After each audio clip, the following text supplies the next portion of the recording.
अस्सलाम वालेकुम। आज की वीडियो में ये कि हम हाफ वेव कैसे प्रोड्यूस करते हैं किसी सर्किट में, और हम स्टडी करेंगे हाफ वेव को ऑसिलोस्कोप से। और देन हम वही सिग्नल जो हम एक एसी सोर्स से प्रोड्यूस कर रहे होते हैं सिग्नल जनरेटर से करेंगे। फर्स्ट ऑफ ऑल हम देखते हैं कि हाफ वेव हमारे पास क्या होती है। जब हम किसी एसी सिग्नल को डीसी में कन्वर्ट करते हैं तो हमारे पास दो तरह के ऑपरेटर होते हैं जिनमें हम हाफ वेव लेते हैं और फुल वेव लेते हैं। आज हम जो स्टडी कर रहे हैं वो हाफ वेव, जहाँ पे हम सिंगल डायोड यूज़ करते हैं। डायोड इसी के लिए यूज़ होता है कि वो सिग्नल को रेक्टिफाई करता है। तो सर्किट बनाने के लिए सबसे पहले हम कंपोनेंट में जाएंगे। कंपोनेंट में हमें सबसे पहले क्या चाहिए, डायोड। तो हम यहाँ पे डायोड लिखेंगे तो हमारा बहुत सारे डायोड आ जाएंगे। यहाँ से स्पेसिफिक डायोड कर लें और जो यहाँ पे सिलेक्ट हुआ है वो इस कर लें, या अपनी मर्ज़ी से, या आपके पास यहाँ पे हर तरह के डायोड मिल जाएंगे। और देन डायोड के बाद हमने रजिस्टर लेना है,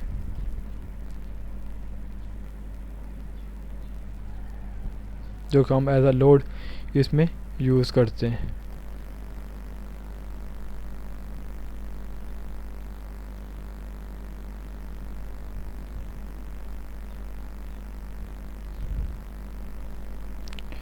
तो अब हम इसका कनेक्शन बना लेते हैं कि डायोड ले लिया तो एक रेजिस्टेंस ले लिया हमने। रजिस्टर को हम मूव कर लेते हैं, रोटेट कर देते हैं।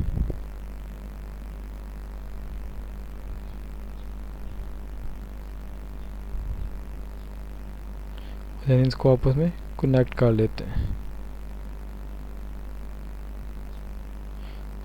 सोर्स ले लेते हैं, हम एसी सोर्स लेते हैं, इसको कनेक्ट कर लिया।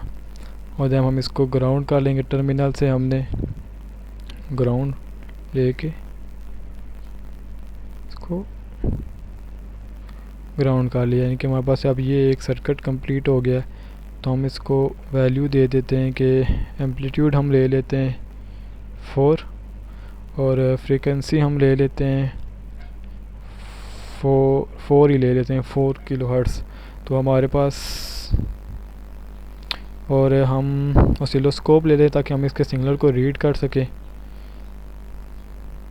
हम सिग्नल को रीड करते हैं डायोड से पहले कैसा था और डायोड के बाद कैसा था। तो हमने प्ले कर दिया।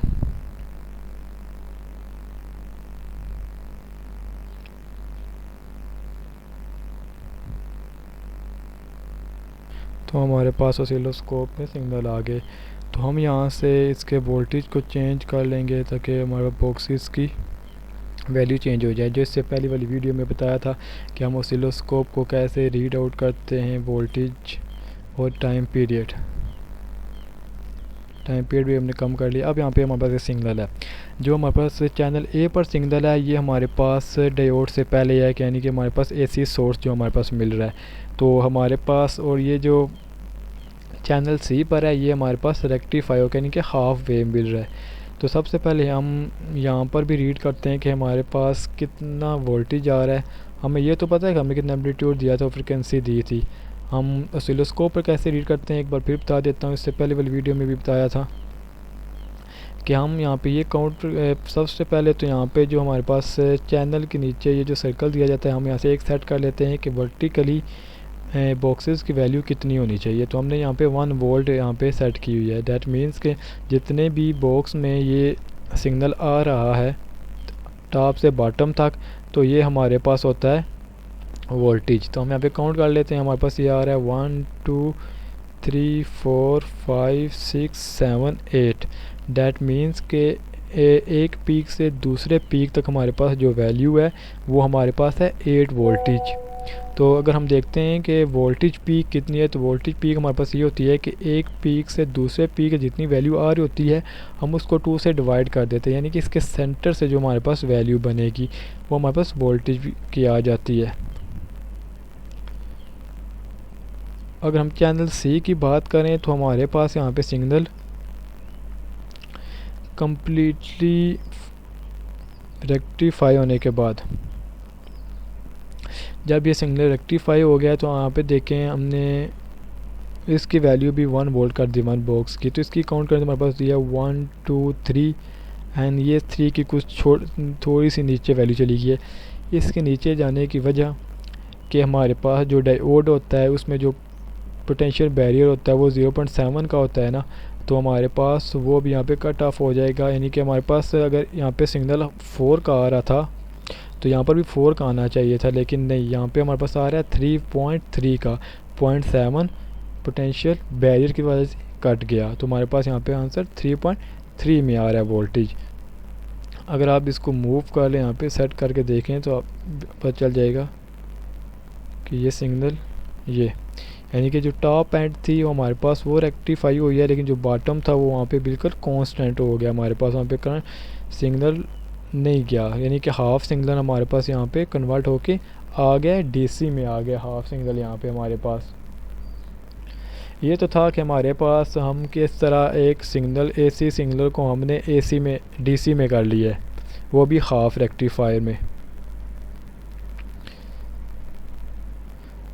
और अगर हमने अब यहाँ पे मेजर करना हो कि यहाँ पे हमारे पास वोल्टेज कितना आ रहा है अक्रॉस दीज रजिस्टर, तो हम डीसी वोल्ट मीटर ले लेंगे।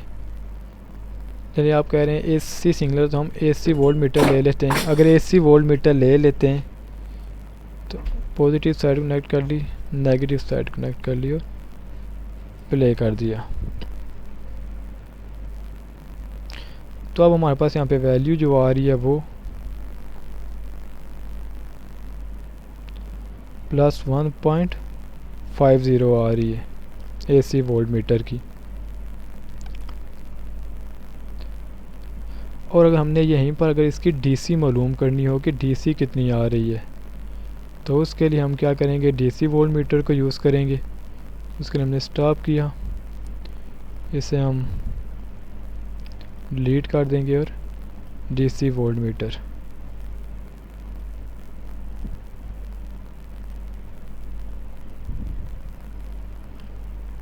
प्ले कर दिया। लेकिन यहाँ पे डीसी शो ही नहीं कर रहा, जबकि हमारे पास डीसी कन्वर्ट होके आ भी रही है। तो उसके लिए फिर हमने डीसी को अगर हम यहाँ पे रीड करना चाह रहे हैं तो डीसी को रीड करने के लिए फिर हम एसी सिग्नल को रिमूव कर देंगे और एसी सिग्नल की जगह हम सिग्नल जनरेटर लेंगे। इसी इंस्ट्रूमेंट में से हम सिग्नल जनरेटर ले लेंगे। सिग्नल जनरेटर की पॉजिटिव साइड यहाँ पे कनेक्ट कर दी और नेगेटिव साइड को ग्राउंड के साथ। नेगेटिव साइड को ग्राउंड के साथ कनेक्ट करना ज़रूरी है, वरना अगर हम जस्ट पॉजिटिव साइड को कनेक्ट करेंगे तो हमारे पास ए सिग्नल आएगा, यानी कि चैनल ए में सिग्नल आएगा इस तरह कि हम अभी इसको अगर डिलीट कर देते हैं और इसको प्ले करते हैं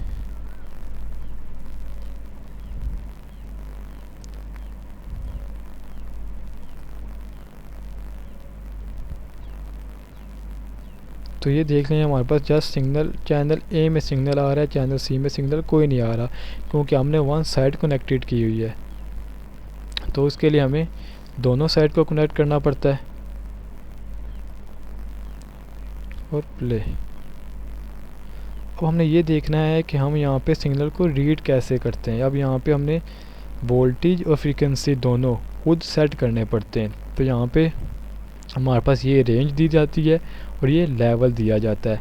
जो हमारे पास ये रेड कलर में है ये हमारे पास एम्पलीट्यूड है, वोल्टेज है, और जो हमारे पास ये ग्रे कलर में है हमारे पास ये फ्रीक्वेंसी है। तो यहाँ से हमने रेंज सेट करनी होती है और यहाँ से इसका लेवल। तो सबसे पहले हमारे पास एम्पलीट्यूड जो यहाँ पे है ना, ये हमारे पास पीक टू पीक होता है। तो हमने पहले पीक टू पीक कितना एम्पलीट्यूड लिया था, 8 था। तो हमने यहाँ से 1 सेलेक्ट कर लिया और यहाँ से हम 8 पर ले गए।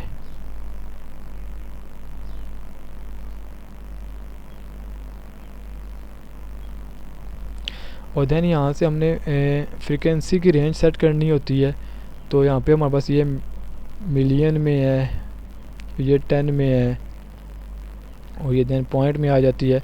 तो हमने हमारे पास फ्रीक्वेंसी जो थी वो कितनी थी, 5 थी।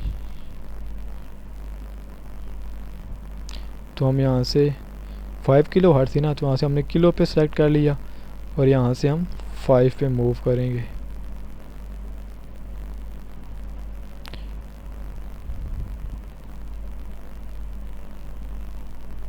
ये हमारे पास सेम वही सिग्नल बन गया जो हमने पहले एसी से बनाया था। अब हमने वही सिग्नल जनरेटर से बना लिया कि हमारे पास हमने वोल्टेज ले लिया पीक टू पीक 8.1 चले यहाँ पे आ रहा है, तो उससे इतना फ़र्क नहीं पड़ता। ये 8 हो गया, ठीक है। अब यहाँ से हम ये है कि हम जस्ट ये इस फॉर्म में सिग्नल ही ले सकते हैं, हम किसी भी तरह का सिग्नल यहाँ से ले सकते हैं। ट्रायंगल में लेना है, स्क्वायर में लेना है, यानी कि ऑसिलोस्कोप में हम यहाँ पे 4 तरह के सिग्नल को रीड आउट कर सकते हैं। किसी भी तरह का आप सिग्नल यहाँ पे ले सकते हैं। तो अब यहाँ से हमने डीसी और एसी की वैल्यू फाइंड आउट करनी थी, तो उसके लिए यहाँ पे इसकी वैल्यू बार बार चेंज क्यों हो रही है, उसके लिए ज़रूरी है कि हम सबसे पहले फ्रीक्वेंसी की जितनी रेंज होती है ना, वो हाईएस्ट सबसे पहले हम हाईएस्ट रेंज दें ताकि इसको थोड़ा बूस्ट मिल जाए। उसके बाद इसकी वैल्यूज़ ठीक होगी। अगर हम बूस्ट नहीं देते यानी कि इसकी रेंज फुल नहीं करते तो हमारे पास ये केबल ज़ीरो वैल्यू देगा। यहाँ पर अब इसकी वैल्यू कभी ज़ीरो हो रही है, कभी ज़्यादा हो रही है, कभी कम हो रही है। इसकी वजह ये है कि हमने यहाँ पे इसकी रेजिस्टेंस की वैल्यू ना हमने कोई फ़िक्स लिखी नहीं थी यहाँ पे। तो हम सबसे पहले वो लिखेंगे, उसके लिए यहाँ पे राइट क्लिक करेंगे, प्रॉपर्टीज़ में यहाँ पे रेजिस्टेंस हम यहाँ पे कोई भी ले सकते हैं। देन हम 10 किलो ले लेते हैं, देन प्ले करते हैं।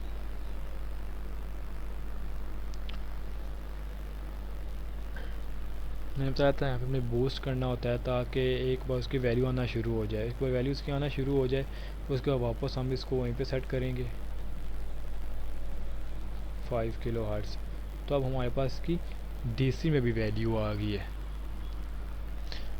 उससे पहले जब हमने एसी सोर्स यूज़ किया था तो हमारे पास वो नहीं था आया, लेकिन उसके लिए बाद जब हमने सिंगल जनरेटर यूज़ किया तो हमारे पास ये डीसी में भी इसकी वैल्यू आ गई है। हमने जो आगे एसी में वैल्यू निकाली थी तब हमने रेजिस्टेंस की वैल्यू में पता नहीं थी हमने कितनी रखी हुई है, वो फिक्स उसके रेजिस्टेंस में थी, तो हमने वहाँ पे चेंज करके अब 10 किलो कर ली है। तो अब यहाँ पर हम देखते हैं कि एसी की वैल्यू कितनी है।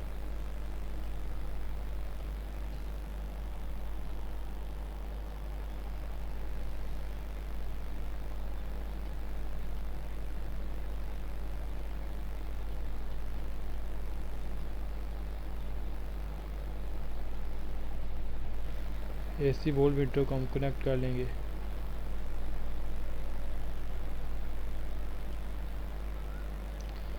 अगर ये हमारे पास एसी में वैल्यू ना दे रहा हो तो हम इसके एडिट प्रॉपर्टीज़ में जाके इसको मिली में भी कर सकते हैं कि मिनी वोल्ट मीटर। सबसे पहले मिनी वोल्ट में हम इसको मेजर कर लेंगे, क्या पता कि हमारे पास इतनी छोटी वैल्यू आ रही हो कि यहाँ पे शो ही ना हो रही हो। तो सेम इसके लिए भी वही रूल है कि सबसे पहले हम मैक्सिमम पहले भी बता रहा है, लेकिन मैक्सिमम से मुराद है कि अब हमें इससे ज़्यादा इसकी वैल्यू को फाइंड आउट करना पड़ेगा। उसके लिए हम यहाँ पे वोल्टेज रख लेते हैं, मिली से वोल्ट्स में रख लेते हैं, प्ले कर देते हैं। अब यहाँ पे हमारे पास इसकी वैल्यू आ गया 1.61। अगर आपके पास वैल्यू ना आ रही हो, 0 आ रही हो, तो उसके लिए आपको ज़रूरी है कि यहाँ पर भी इसकी रेंज बढ़ा दें, फुल कर दें। उससे ये होगा कि इसकी वैल्यू आना शुरू हो जाएगी। थोड़ी देर इसको आप फुल पे रखेंगे और फुल पे रख के देखिए इसकी वैल्यू चेंज होना शुरू होगी है ना। यानी कि एक बार हमें थोड़ी देर इसको फुल पे रखना है ताकि ये वोल्ट मीटर ठीक हो जाए और करेक्ट वैल्यू दे। तो करेक्ट वैल्यू के लिए ज़रूरी है कि हम इसकी रेंज फुल कर दें। यहाँ से वोल्टेज भी आप ज़्यादा कर सकते हैं, फुल रेंज कर दें। दैन इसको वापस अपनी प्लेस पे ले आएं।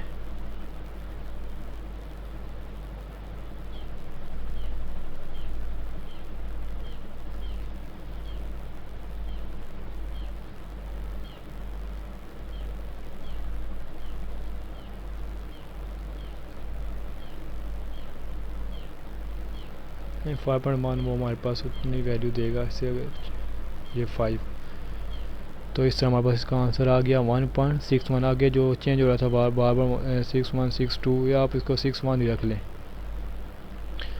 और इस तरह हमने देख लिया कि हमारे पास किस तरह सिग्नल जनरेटर यूज़ करते हैं और वहाँ से सिग्नल प्रोड्यूस करते हैं। और यहाँ पर अगर हम देखें तो हमारे पास किस तरह है कि ये हाफ वेव प्रोड्यूस होते हैं और हाफ वेव को हमने स्टडी कर लिया कि डायोड से। हम वैसे इलेक्ट्रॉनिक्स में पढ़ते तो हैं कि diode use to rectify the signal from AC to DC in two types, half rectifier and full rectifier, half wave and full wave. लेकिन आज हमने यहाँ पे प्रैक्टिकली देख लिया कि वो कैसा रेक्टिफाई होके आता है।